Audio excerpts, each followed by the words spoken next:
জেলা বিএনপি জেলা স্বেচ্ছাসেবক দলের নেতা নাজমুল হাসান সোহেল, হীরা এবং আরো অনেকেই, রুবেল দেওয়ান এবং আরো অনেকেই এই ইজারা টাকাগুলো আত্মসাৎ করার জন্য শরীয়তপুর কৃষি ব্যাংকে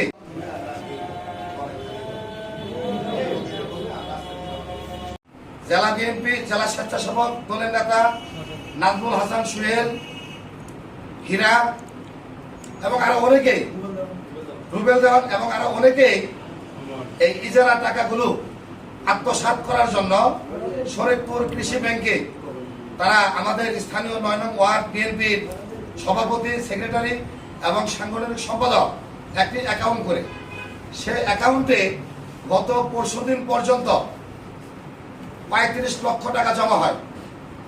এলাকার এই কথা ছিল এই টাকাগুলো এলাকার মধ্যে যারা দুস্থ অসহায়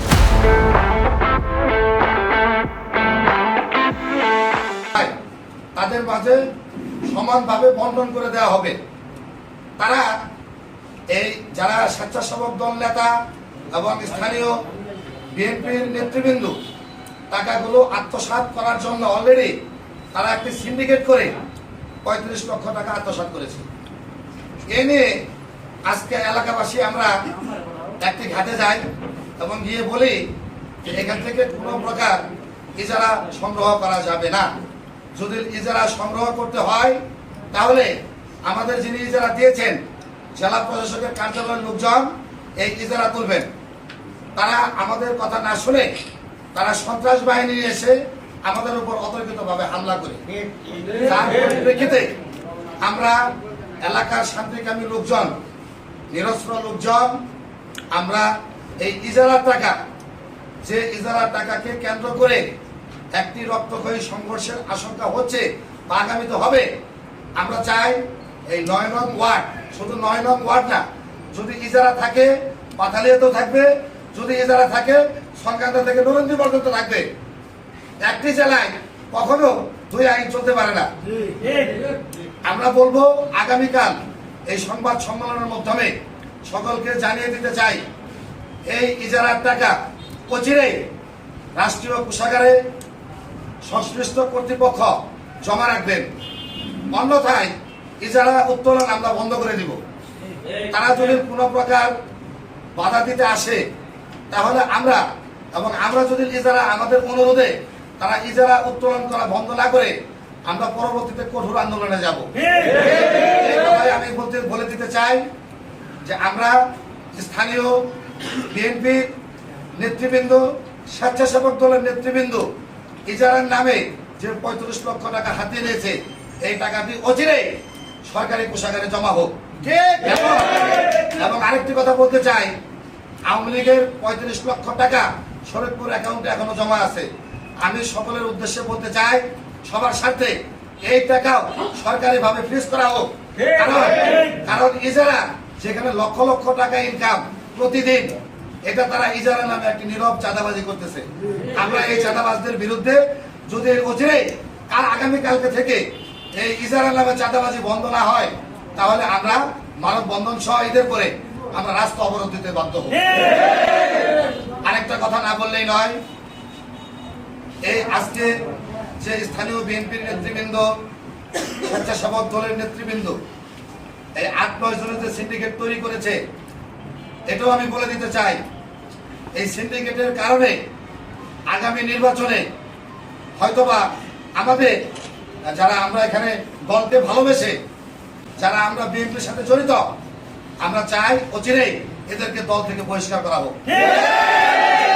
নতুন করে কাউন্সিলিং এর মাধ্যমে আমরা এখানে ইজারার টাকা রাষ্ট্রীয় কোষাগারে জমা দেওয়া সহ আমরা বিনীতভাবে আপনাদের সাংবাদিকদের মাধ্যমে আবেদন করতেছি। ধন্যবাদ সবাই।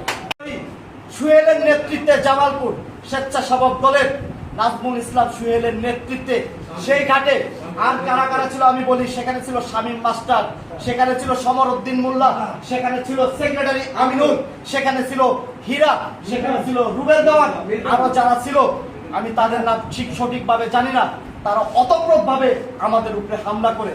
কিসের জন্য হামলা করে? আমরা কেন এই ইজারার টাকা সরকারি কোষাগারে জমা দিতে বললাম, সেখানে আমাদের অনেক লোক আহত হয়। ইভেন আমার উপরেও অতপ্রতভাবে হামলা করে, সেটা আপনারা ভালো করে জানেন।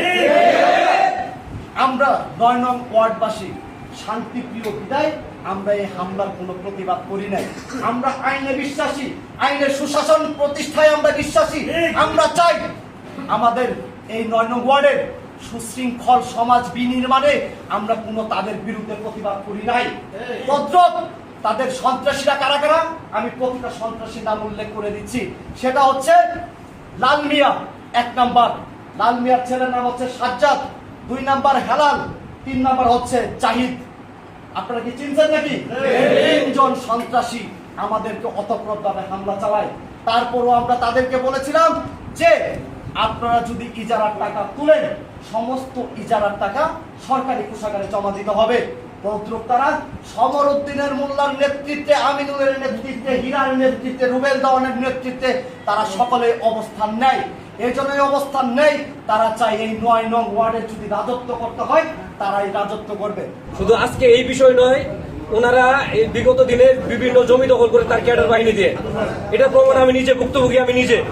এবং কি এই বালু যে ইজারাটা নিয়ে যে ঘটনাটা সবার সামনে আসে, এই টাকাটা টোটালি সে নিজের খাতে নিজের মতো করে আত্মসাৎ করছে তার ক্যাডার দিয়ে।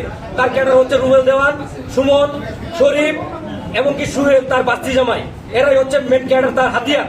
এদের দিয়ে জনসাধারণের মানে অর্থগুলা তারা আত্মসাৎ করাইছে এবং কি মানুষের উপর লাঠি দিয়ে জোর জুলুম করে। তাছাড়া সমমূল্যা মানে সবার সাথে খুব রাফ বিহেভ করে আর সবার টাকা আত্মসাৎ করে তার মূল উদ্দেশ্য। আর তার এই ভাড়া করা ক্যাডার গুলা মানে নিরীহ মানুষের জমি মানে জোরপূর্বক দখল করাইছে।